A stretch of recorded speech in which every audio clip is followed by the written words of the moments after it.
Você sabia que além de serem amigos, a Marie Curie e o Einstein passavam férias juntos? Vem que hoje eu vou te contar algumas fofocas históricas.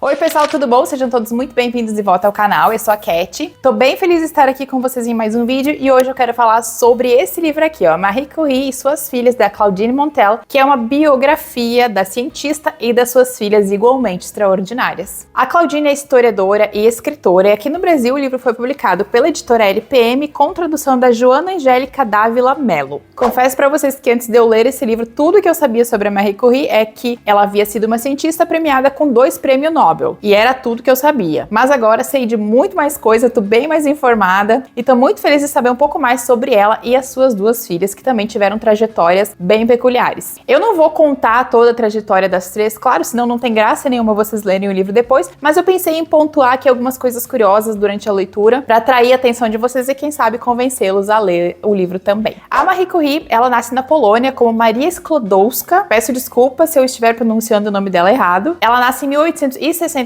e a Polônia naquele momento estava sob o domínio russo. Ela vinha de uma família de professores que desde a infância eles estimulavam todos os filhos, inclusive as meninas, a estudarem todas as áreas, desde as artes até as ciências. Então, desde pequenininha, desde a infância, ela teve um incentivo para seguir nos estudos e principalmente teve contato com a ciência, o que foi extremamente importante. A Polônia, sob domínio russo, tinha uma série de controles, principalmente educacionais, e as universidades elas eram proibitivas para mulheres. Mas a Marie, ela vai estudar nas chamadas universidades clandestinas da Polônia. E é ali que ela vai descobrir o seu verdadeiro amor pela ciência, o que vai despertar nela a vontade de estudar em Paris. A França, no momento em que a Marie era ali adolescente, início da idade adulta, era considerada um epicentro mundial da educação e da ciência. E lá, a educação para mulheres era permitida. Então, o sonho da Marie e da irmã dela, que se chamava Brônia e queria estudar medicina, era irem para Paris. E elas vão conseguir, a Marie vai trabalhar durante o tempo, ela vai juntar todo o dinheiro que ela conseguir e vai se mudar para Paris, e lá ela vai ser aceita na Sorbonne. Tem todo ali um desenvolvimento, a gente vai saber o que aconteceu com ela, como foi difícil, ela vivia basicamente na miséria em Paris, todos os recursos, os parcos recursos que ela conseguia, ela destinava à educação dela, e é nesse ínterim que ela conhece o seu futuro marido, que é o Pierre Curie. O Pierre também era um apaixonado pela física, e quando eles se conhecem, é aquele famoso encontro de almas, porque os dois são apaixonados pela mesma coisa, e o Pierre era um homem com a mente muito aberta para aquele momento. Ele acreditava piamente na educação feminina e que a Marie tinha tanto direito quanto ele tinha de estudar física e de crescer dentro desse ambiente. O encontro dá muito certo, eles acabam se casando e esse casamento vai resultar em 2 filhas e 2 prêmios Nobel. Nós temos o nascimento então da Eve e da Irene. A Irene nasce antes, a Eve é a segunda filha. Nesse ínterim, né, do nascimento das meninas, os 2 vão ganhar o Nobel conjunto em 1903, que alavanca a carreira deles e que faz a Marie perceber que realmente aquilo é o amor da vida dela, né? Ela ama o Pierre, ela ama as filhas, mas a física tá sempre ali lado a lado dentre as paixões que ela alimenta. A autora vai contando tudo que vai acontecendo nesse ínterim, as consequências deles terem ganhado o prêmio Nobel, as dificuldades que eles passavam, principalmente com a falta de recurso para os laboratórios, mesmo os 2 sendo ganhadores do Nobel, o nascimento das meninas, o crescimento delas, até que uma grande tragédia se abate sobre a vida da Marie, que é o fato de que o Pierre Curie vai morrer atropelado, gente, em 1906, e vai ser um abalo gigantesco para ela, para as meninas, e principalmente é o momento da carreira em que ela se vê sozinha e logo ela percebe que ela é responsável por alimentar, por sustentar e por levar adiante a vida daquela família, e ela vai fazer isso com muito afinco, com muita garra. Ela inclusive, ela solicita para si a cátedra que era do Pierre na faculdade, para ela poder dar aula, para poder sustentar as meninas e também continuar com as suas pesquisas, que vão levar ela ao quê? Ao segundo Nobel, que ela ganha sozinha em 1911. A mulher não era pouca coisa, né, gente? Uma das coisas que eu mais gostei de saber sobre a Marie, além,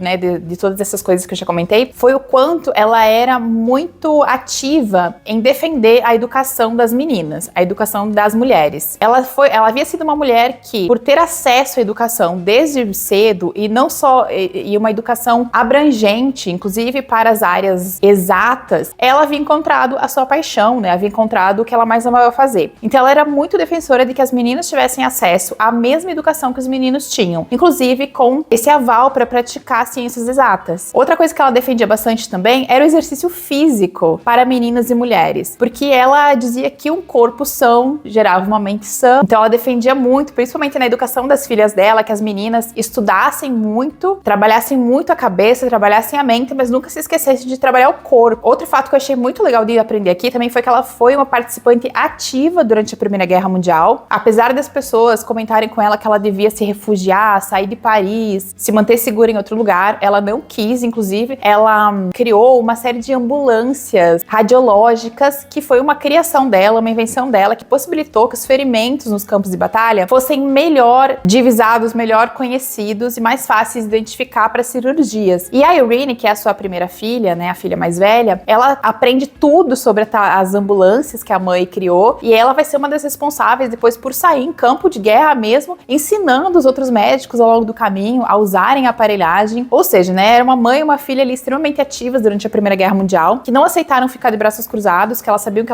elas precisavam fazer alguma coisa. Então as duas entraram em ação. A Eve, nesse momento, ela é muito pequenininha, então ela não tem participação, mas ela observa, né, ela sabe tudo que a mãe e a irmã mais velha fazem, e isso vai ter uma influência na vida dela também. Depois disso, gente, o livro ele vai adentrar um pouco na vida da Irene e da Eve, as duas filhas da Marie, que são, assim, duas mulheres também que eu não sabia nada sobre elas, e eu fiquei muito encantada com a história de ambas. A Irene segue os passos da mãe, ela também vai se tornar uma física, vai ter muitas pesquisas relacionadas a isso, e pasmem, ela também vai ganhar um Nobel. Ela ganhou o Nobel junto com o marido, alguns anos depois. Também uma defensora do direito das meninas ao estudo, à liberdade, ao trabalho. E a questão da Eve foi uma das que eu achei assim mais curiosas e interessantes quando eu tava lendo, porque a Eve era uma moça de humanas dentro de uma família em que só tinha crânio de exatas. O livro fala, inclusive, sobre uma certa crise existencial que ela vive num determinado momento da vida, porque imagina, gente, ela tinha 5 Nobels na família, né? Um da mãe e um do pai, depois a mãe ganhou mais um, e depois a irmã e o cunhado ganharam mais um também. Ou seja, tinha 5 prêmios na sala de estar, né? E ela não tinha afinidade nenhuma com a ciência. Ela não gostava, ela não se interessava por ciência, ela era muito mais das artes, da música, da escrita, e ela se sentia meio perdida ali naquela família de crânios de exatas, e ela totalmente voltada pro contrário. E, inclusive, a autora fala um pouquinho sobre isso, sobre essa crise que ela vive em determinados momentos, né? E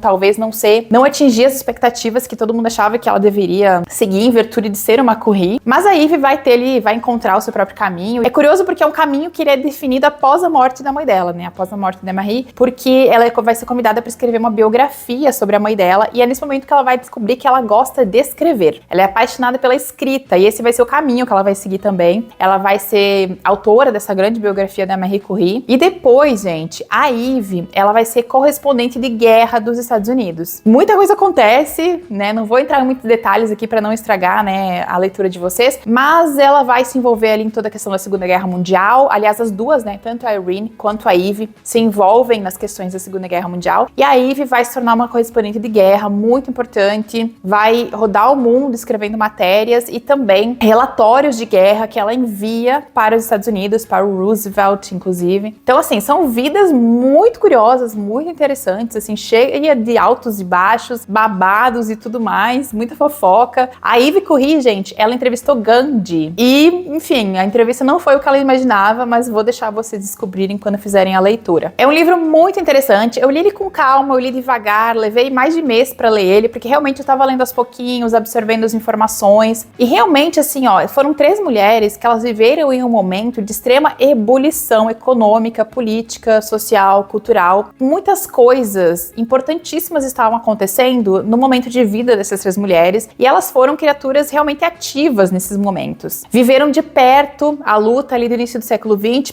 pela emancipação, pelo direito das mulheres ao trabalho, à liberdade, à educação. Foram ativas de voz também, dizer que as meninas precisavam ser educadas, precisavam ir para a escola, porque ao estudar você recebe chance de se tornar independente e construir carreira também. E cada uma delas tomou ação e fez o que estava dentro das suas possibilidades. É muito difícil dar nota para um livro que é uma biografia. Eu não costumo dar nota para biografias porque eu sinto que eu tô dando nota para a vida de alguém, e isso é meio impossível, né? A gente não pode dizer se uma vida foi bem ou mal vivida, se é uma vida que merece 5 estrelas ou 3, né? Não cabe a nós decidir. Então a minha nota é referente à escrita da biógrafa. Eu Eu acho que isso sim a gente pode avaliar. Quem lê biografia tá sabendo que cada biógrafo tem um estilo próprio. Tem biógrafos que são muito pautados em fatos e datas, tem biógrafos que preferem uma romantização, tem uns que são mais fantasiosos, cada um tem um estilo específico. A Claudine Montel, eu achei que ela é uma biógrafa bem otimista. Quando eu digo isso, é no sentido de que você percebe, lendo a leitura, que ela tenta extrair sempre o mais positivo, tudo de bom que aquela pessoa fez na sua jornada, naquela vida. Você percebe que ela traz pouco as áreas mais cinzentas das pessoas. Ela tem uma preferência por mostrar para o leitor as coisas boas que as pessoas fizeram. O que é bom, é claro, é maravilhoso que a gente saiba. Então você percebe que ela tem um tom ali de olha só essa coisa maravilhosa que a pessoa fez, olha essa coisa incrível que a pessoa fez. Enfim, ela tem essa tendência a puxar pro lado positivo, que é muito legal também. Mas em alguns momentos eu confesso pra vocês que eu senti falta de algo um pouquinho mais cinzento, tanto das Curris quanto das pessoas ali ao redor delas. E pro estilo criativo da biógrafa, então eu daria uma nota 4. Vou deixar link pra esse livro aqui embaixo pra vocês, tá? Espero que vocês tenham gostado de saber um pouquinho mais sobre a Marie Curie e as suas filhas. Eu adorei conhecer mais sobre essas 3 personalidades que fizeram diferença no início do século XX. Se vocês fizerem a leitura, venham comentar comigo se vocês gostaram. Eu vou adorar conversar sobre isso. Beijão, e a gente se vê no próximo vídeo.